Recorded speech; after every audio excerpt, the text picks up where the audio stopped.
ఓం శ్రీ మహాగణాధిపతయే నమః. శ్రీ మహాసరస్వత్యై నమః. శ్రీ గురుభ్యో నమః. హరి ఓం.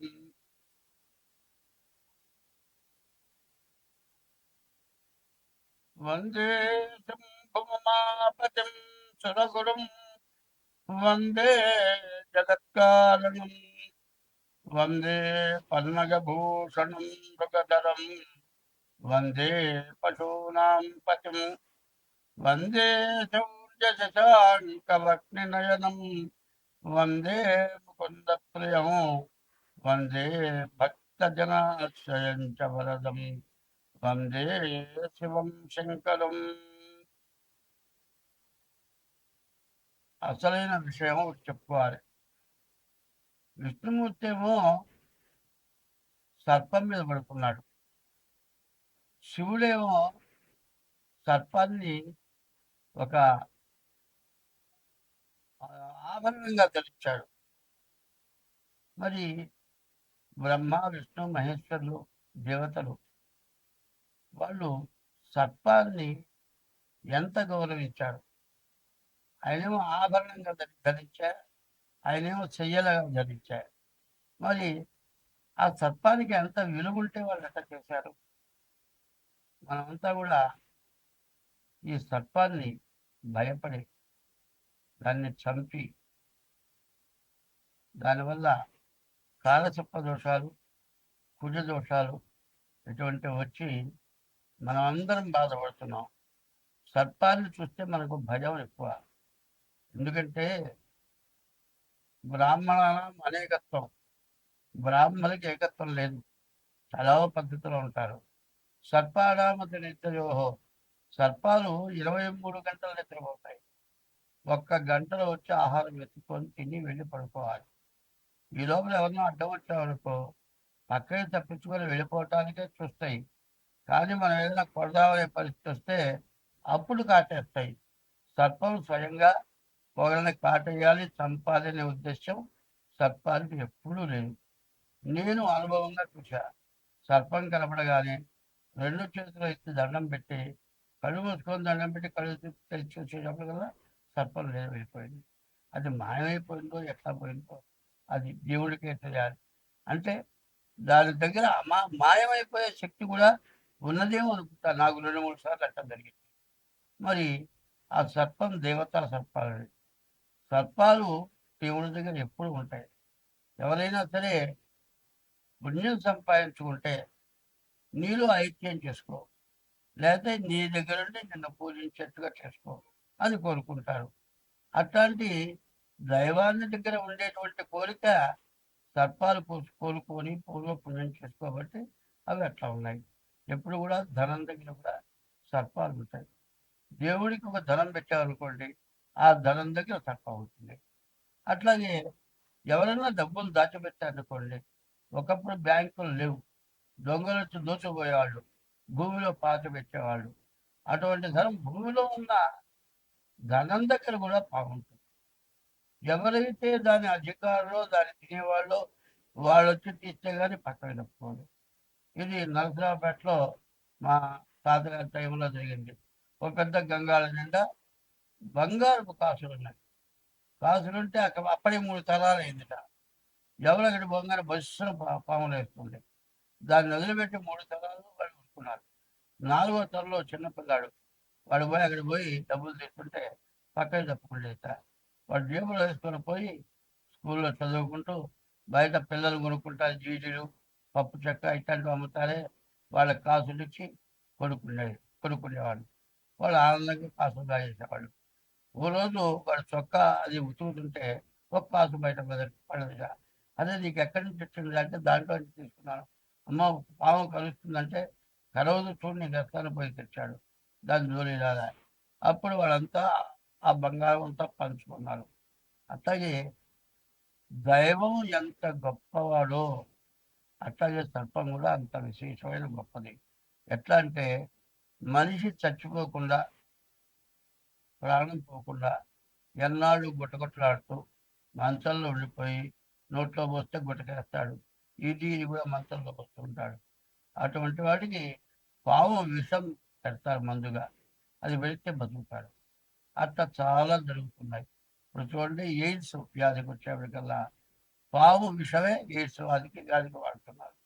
ఇది కూడా కాకుండా ఈ తేలు మందు, కొన్ని వ్యాధులు వచ్చినాయి, ఏది కుష్ఠరోగం లాంటి వ్యాధులు, అటువంటి వాటికి తేలు మందు వాడుతున్నారు. కాబట్టి భగవంతుడు నమ్మేవాడు ఎవడైనా సరే ప్రతి జీవరాశి దైవంగా నమ్ముతారు. ప్రతి జీవరాశిని కూడా దైవంగా నమ్ముతారు. కాబట్టి ఏ జీవరాశిని చంపకూడదు. మనం వదిలిపెడితే దాని అది వెళ్ళిపోతుంది. ఇంట్లోకి వచ్చిన పాము కూడా దాని వెళ్ళిపోయిన రోజు నాకు జరిగింది. మా ఇంట్లో మా అమ్మాయి గారింట్లో దాదాపు 2 బార్ల పాము కలిపేసి అయిపోయింది. దాన్ని కొట్టించాలంటే 5 నిమిషాలు పడుతుంది. 10 మంది వస్తారు, కొడతారు. ఒక ఆడ మనిషి ఉంది, అది ఒక్కదే పాము చంపుతుంది. మరి ఇవన్నీ కూడా అనుభవపూర్వంగా చెబుతున్నాను. ఇది చెప్పింది ప్రతి రాశిలో కూడా వేయాలి. ఎందుకంటే పాము జోలికి ఎవరు పోవద్దు. పాము జోలికి పోయినట్లయితే కాల సర్పయోగం కుజ దోషం, కాల సర్ప దోషం, కుజ దోషం వస్తుంది. అందువల్ల పాముని చంపిన వాళ్ళందరికీ కూడా పెళ్లి కాకపోవటం, పెళ్ళైతే భార్యాభర్తలకు అనుకూలత లేకపోవటం, గర్భిణీలు పోవటము, పుట్టిన పిల్లలు ఏదో రకమైన అవయవం లోపము, లేకపోతే కళ్ళు కాళ్ళు ఏదో రకం తక్కువ జనం, బాగా ఆరోగ్యంగా అంతా బాగున్నాడు అనుకోండి, వాడు పూర్తిగా చదవలేదు. అట్లా ఏదో రకమైన ఆ పావును చంపిన ఆ పాము శాపం తగిలి ఆ పాము వల్ల చాలామంది ఇబ్బంది పడుతున్నారు. కాబట్టి దీన్ని అందరికీ తెలియపరచాలి అనే ఉద్దేశంతో ముందుగా ఇది చెబుతూ ఉన్నాను. ఇది ప్రతి రాశికి కూడా జత చేయమని మరి కమిటీ మీ టీవీ వాళ్ళని కోరుతూ ఉన్నా. 2026 సంవత్సరం 2026 సంవత్సరం 5వ రాశి సింహరాశి, 5వ నెల మే నెల, 2 ఒకటేని. మే నెల 5, మరి సింహరాశి 5. ఈ సింహరాశి కూడా కర్కాటక రాశి కంటే సింహరాశి గొప్పది. ఎందుకంటే నవగ్రహాలు 9 గ్రహాల్లో సూర్య చంద్రులు అనేవాళ్ళు లేకపోతే మిగతా గ్రహాలు ఎందుకు పనికిరావు? సూర్య చంద్రుల వల్లే ఏదైనా మంచి జరుగుతుంది. అటువంటి సూర్య చంద్రులని గ్రహణం వస్తే వాళ్ళని బాధిస్తున్నారు రాహుకేతువులు. అయితే మంచి వాళ్ళకి ఎప్పుడూ బాధలు ఎక్కువ. సూర్యుడు ఎటువంటి వాడు? నిత్యం కనపడే దైవం ఎవరంటే సూర్యుడు. మరి ఇండియాలో దేవుడు, మరి రష్యాలో సూర్యుడు, అమెరికాలో సూర్యుడు, ఇటలీలో సూర్యుడు, ఇంగ్లాండ్లో సూర్యుడు, ఇంతమంది సూర్యుడు ఉన్నారా? ప్రపంచాన్ని మొత్తానికి ఒక్కడే సూర్యుడు. హిందువులు సూర్యుని చంద్రుని చూసి పండుగ చేస్తున్నారు. అట్లాగే ముస్లిమ్స్ సూర్యుని చంద్రుని చూసి పండుగ చేస్తున్నారు. మరి క్రిస్టియన్స్ సూర్యుని చంద్రుని చూసే వాళ్ళు పండుగలు చేసుకుంటున్నారు. అయితే నా మతం లేదు, నా మతం గొప్పది, నీ మతం తక్కువ అని కొంతమంది అంటూ ఉంటారు. ఇదిగా చూసుకుంటే సూర్య చంద్రులతోటే మనం అంతా బతుకుతున్నాము. సూర్య చంద్రులు లేకపోతే మన పరిస్థితి చాలా ఇబ్బంది. సూర్యగ్రహణం వచ్చినా, చంద్రగ్రహణం వచ్చినా విపరీతమైన నష్టం జరుగుతుంది అని ఎవరైనా తెలుసుకుంటే ఏ మతాన్ని, ఏ వ్యక్తిని ద్వేషించరు. ఎందుకంటే సింహరాశి అంటే రాశి ఇంకోట్లేదు. ఎట్లా అంటే అమ్మవారికి వాహనం సింహం. సింహం అడవికి అధ్యక్షుడు, అడవికి రాజు. కానీ ఆ సింహం ఆకలితే కూడా ఎంతో ఆగుతుంది. చివరికి పడిపోయే పరిస్థితి వచ్చినప్పుడు ఆ సింహం ఆహారం తింటుంది, కానీ మిగతా టైంలో ఏ జీవరాశిని తినదు. అంత పట్టుదలగా ఉండే రాశి సింహరాశి. ఈ సింహరాశి కూడా పూర్తిగా బాగలేదు. అస్తమంలో శని కుజులు పడ్డారు. అస్తమంలో శని కుజులు పడటం వల్ల చాలా ఇబ్బంది. అస్తమం చాలా కష్టం. మరణానికి వచ్చేది, చావుకొచ్చేది అస్తమం అంటారు. రక్షించేది అస్తమమే, భక్షించేది కూడా అస్తమమే. ఇప్పుడు అస్తమంలో 8వ రాశిలో శని కుజులు పాపగ్రహాలు ఇద్దరు కూడా అక్కడ పడటం చేత చాలా ఇబ్బందిగా ఉంది. సప్తమంలో రాహు ఉన్నాడు. కళత్ర స్థానంలో రాహు ఉన్నాడు. అది కూడా చాలా ఇబ్బంది.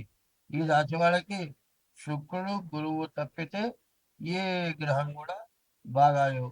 శుక్రుడు వల్ల వివాహాది శుభకార్యాలు, భార్య భర్తల అనుకూలత ఇవన్నీ ఉంటాయి. గురువు ఏకాదశంలో ఉన్నాడు. విద్య, ఉద్యోగం, విదేశయానం ఇంతవరకు పర్వాలేదు, కానీ మిగతావన్నీ కూడా చాలా శూన్యం. ఎప్పుడు ఏ రకం వ్యాధి వస్తుందో డాక్టర్లు కనుక్కోలేని వ్యాధి వచ్చి కొన్నాళ్ళు ఇబ్బంది పడేవాళ్ళు చాలామంది కనబడుతున్నారు. కాబట్టి ఈ రాశి వాళ్ళు రోగం వచ్చింది మందు వాడుకుందాం అన్న దానికంటే ముందు మీ డేట్ ఆఫ్ బర్త్ ద్వారా ఈ సింహరాశి వాళ్ళు జాతకం చూపించుకోండి. జాతకం ద్వారా కొన్నాళ్ళు నడవండి. అట్లా లేకపోతే మాత్రం ఎన్ని డబ్బులు ఖర్చు పెట్టినా, ఎంత కోట్లు ఖర్చు పెట్టినా వచ్చిన వ్యాధులు నయం కావు. చివరికి మరణం దాకా తీసుకెళ్తాయి. ఉన్న డబ్బులు మొత్తం వదిలేస్తాయి. అంతా అయిపోయిన తర్వాత బతికిస్తాయి. బతికి కూడా వృధా. ఎందుకంటే మొత్తం పోయింది.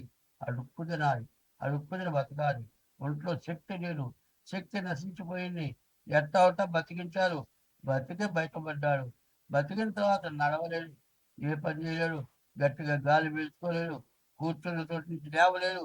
అన్ని బాధలు. ఇట్లాంటి బాధలన్నీ కూడా రావటానికి సిద్ధంగా ఉన్నాయి. కాబట్టి ఈ రాశి వాళ్ళు ఏం చేయాలి? వెంటనే మీ డేట్ ఆఫ్ బర్త్ ద్వారా జాతకం చూపించుకోండి. తారీఖు, నెల, సంవత్సరం, టైము ఇవన్నీ ఉండాలి. ఇది కాకుండా మీరు డేట్ ఆఫ్ బర్త్ లేకపోతే అర్థ సాముద్రిక ద్వారా మీ జాతకం చూపించుకోండి. అట్లా చేస్తే బాగుంటుంది. కానీ ఎప్పుడు కూడా ఏదో చెబుతున్నారు, ఈ జాతకాలు అంబక్కు అని చెప్పేవాళ్ళ మాటలు వినబాకండి. ఇదంతా ఎవరి సృష్టి కాదు, అనాది నుంచి వచ్చింది. వేదంలో భాగం జ్యోతిష్యం. ఈ జ్యోతిష్యాన్ని నమ్మవద్దు. డబ్బుల కోసం చెబుతున్నారు అని ఎప్పుడు అనుకోబాకండి. ఇప్పుడు నాకు 80 సంవత్సరాలు.